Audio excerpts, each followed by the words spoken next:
You're always complaining and nothing ever seems to work out. Well, how's that strategy going for you? My name's Peter Sage, and on this video, I'm going to give you not only some insight into why complaining perpetuates and repeats circumstances of your life, guaranteeing nothing will change, but also some very cool language shifts that you can start to practice today that will stop the habit of complaining from ruining your life.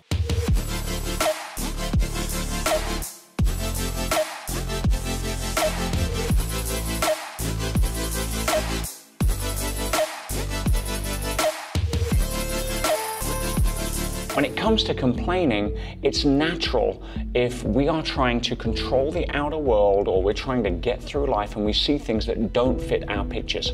In fact, it's often said that stress comes from the outer world not fitting the pictures of what we want it to look like according to our inner world. And when that happens, most people start to complain. We also complain because we are constantly judging people, events, and circumstances, specifically people, on how we think they should act. And if you want to fast track to high stress, expect you from somebody else, because that's not going to happen. If we start to complain, what happens? It means that we feel justified. It feels that as a victim to circumstance or a victim to somebody else's behavior, we can pretty much feel that it's not our fault. Oh, so-and-so did this or so-and-so did that. The problem is, while that may give us a short-term hit on some brain chemicals that make us feel in the moment to either feel angry or feel upset or essentially feel that we've got a buzz, even a negative buzz, from being able to complain, what it's doing, it is setting the framework for our circumstances moving forward to continue. And the reason for that is when we start noticing what is wrong rather than what is right, then the brain starts being trained to continue to look for what's wrong. Now, play a quick game with me here and you'll see the power of this. If I said, look, if you can give me a list of 10 things that suck about your life right now, and if you can give me 10 things in the next 10 minutes, I'm gonna cut you a check for $100,000. I got news for you. You're gonna win the check. Right? You can say, no problem, I can do a lot more than 10 in 10 minutes, or it's going to take me like seconds to get that list down. Why? Because you're constantly complaining. Your brain already knows how to spot things in your life that are wrong. However, if I said, different game, if you can list for me 10 things in the next 10 minutes that you're actually grateful for about your life, that you're actually happy with about your life, and if you do that, I'm going to cut you a check for $100,000. You're going to win that game too. You're motivated now to train your brain to look in the moment for what is working, what's something you can actually be happy about. I've seen people that are homeless so grateful for the fact that they still have a body to live in, even if they don't have a house. You get the idea. So when it comes to the lesson there, it's obvious. Both games are available to win.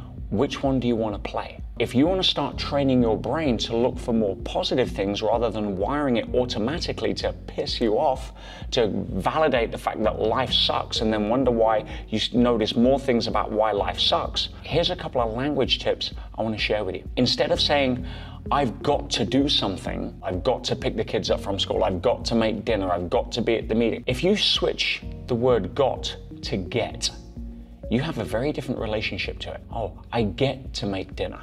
Some people that don't get to do that. Some people don't have a family to make dinner for. I get to go to work. Some people would love that opportunity. See, when we say I've got to, it brings up emotions of guilt, duty, obligation, struggle and effort, persistence, grind, rat race. Oh God, here I go again doing something I don't want to do. Whereas if you look at shifting that to get, becomes an opportunity, something you can actually be grateful for. Instead of saying, here we go again, life happens to me. What if you were to shift the word to for? Life happens for you. You're here in this incredible playground at a time in human history your ancestors have dreamed about. We've got food certainty. If you get a cut, you've got something called antibiotics if it gets infected to stop you losing a limb, which wasn't the case even 100 years ago. So instead of life happening to you from a victim mentality, life happens for you. Just making those shifts can change. Here's another shift I'll share with you, and it has to do with being able to predict somebody's life based upon their language patterns and the shape of their butt. I'm not talking about the shape of that butt. I'm talking about the shape of the language and how they use the word but. See, people that are always complaining, it's like, oh, well, I would have the job that I want, but I can't get the pay rise. I would have, the ability to go learn language, but I never have time because this happens or that happens. Whatever it is, I would love to go on holiday, but whatever happened. You get the idea. It's an excuse frame. Instead of having that shape butt, successful people where, even though they have all of the things they could win on the game of what's wrong with my life, they choose to ignore it because they're playing the other game and they have a different shape butt. It looks like this. I know I don't have a lot of time right now, but I'm still gonna find a way to get to the gym.